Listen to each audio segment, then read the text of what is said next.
안녕하세요. 오디리 학사입니다. 제가 영양 상담할 때 가장 많이 질문을 받는 분야로 틱장애와 ADHD 부분이 있습니다. 그만큼 요즘 이 증상들이 흔하기도 하고 또 의학적인 치료를 하는 의사 선생님들께서도 영양소의 보충, 즉 영양요법이라고도 할 수 있겠는데요. 이러한 부분들을 정말 많이 강조하고 있기 때문일 것으로 보여집니다. 효과적인 부분에 있어서도 신뢰들을 많이 찾아볼 수가 있기도 하고요. 우선 우리 아이가 좀 산만하다 싶으면 집에서 부모님께서 판단해 보실 수 있는 기준이 있으면 좋겠다 싶으실 건데요. 그래서 ADHD의 자가진단법이 있어서 가지고 와봤습니다. ADHD는 주의력 결핍 과잉 행동 장애라고도 하죠. 흔히 과잉 운동성 장애라고도 불립니다. 집중력이 떨어지고 행동이 과하며 공격적인 행동을 하는 등의 특징을 나타내는 질환이 되겠는데요. 여러 가지 테스트 목록들이 있지만 저는 미국 정신의학회에서 판단하는 기준으로 알려드려 보도록 하겠습니다. 손발을 가만히 두지 못하고 꼼지락거린다. 마음대로 자리를 뜬다. 안절부절 못한다. 활동에 조용히 참여하지 못한다. 끊임없이 움직인다. 지나치게 말을 많이 한다.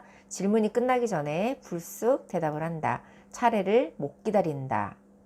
이러한 상황들 중에서 6개 이상의 증상이 6개월 이상 지속되는 경우, 또 증상이 나타나는 것으로 학교, 가정생활에 부정적인 영향을 주는 경우, 사회활동이나 학업 등 업무 수행에 있어서 심각한 장애를 초래하는 부분이 보이고 7살 이전의 증상이 나타난 경우 ADHD 가능성이 있다고 할 수 있겠습니다. ADHD의 원인은 많은 전문의들은 유전적으로 타고난 원인을 가장 큰 원인으로 보죠. 그리고 환경적인 것들, 심리적인 요인들도 원인이 될 수 있다고 합니다. 이제 ADHD의 증상을 지닌 아이들과 예방을 원하는 아이들을 위한 생활 안에서의 지침을 좀 알려드리겠습니다. 첫 번째, 강하게 꾸짖는 것은 피해주세요. 아이들이 잘못을 저질렀을 때 차분히 설득하고 상처 주지 않는 방법으로 대하면서 감정을 함께 나누는 태도가 도움이 됩니다. 두 번째, 아침밥을 꼭 먹이시길 권유드립니다. 한국식품건강학회에 따르면 규칙적인 아침 식사가 아이의 ADHD를 예방하는 데 도움이 된다고 합니다.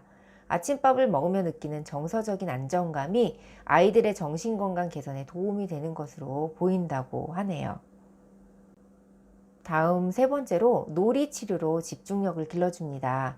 아마도 관련 병원에 가면 약물이 필요한 경우에는 약물도 처방하지만 놀이치료를 병행해서 과잉행동과 산만한 증상들에 도움을 줄 겁니다.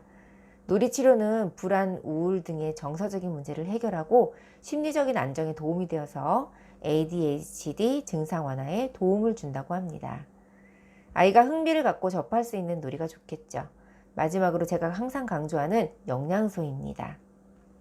증상을 고려해서 영양소를 조합할 수도 있겠지만 부족한 영양소를 고르게 채워주는 부분으로도 개선에 도움을 줄 수 있어요. 그렇기 때문에 우선 식사부터 영양소를 고르게 섭취할 수 있는 식단이 좋고요. 그 외에 충분한 영양소를 공급해 주세요. 그러한 영양소들에는 오메가3가 있습니다. 오메가3의 DHA가 부족하게 되면 아이의 비정상적인 행동을 유발하게 됩니다. 또 마그네슘은 과잉 행동증에 관련된 신경세포를 이완하는 데 도움이 되기 때문에 좋고요. 저는 유산균 또한 추천하는데요. 뇌물질이라고 알려져 있는 것들이 대부분 장 속에서 나오기 때문에 충분한 프로바이오틱스 유산균을 섭취해서 원만한 뇌신경 전달 물질들이 방출될 수 있도록 해주는 것이 좋습니다. 원인이 될 수 있는 나쁜 물질을 해독하고 배출하는 대사효소 등도 도움이 될 수 있겠습니다. 오늘은 물론 성인에게도 발생할 수 있지만 어린이들이 주로 겪는 질병 중에 ADHD에 관해 알아보았는데요. 만약에 어릴 적에 치료하지 않고 방치를 하게 된다면 성인이 되어서까지도 증상이 남아있을 수 있기 때문에 증상이 발견되고 초기에 빠르게 치료와 영양소 보충 및 생활 습관을 잡아 나가셔야 합니다. 이상으로 오드리 학사였습니다.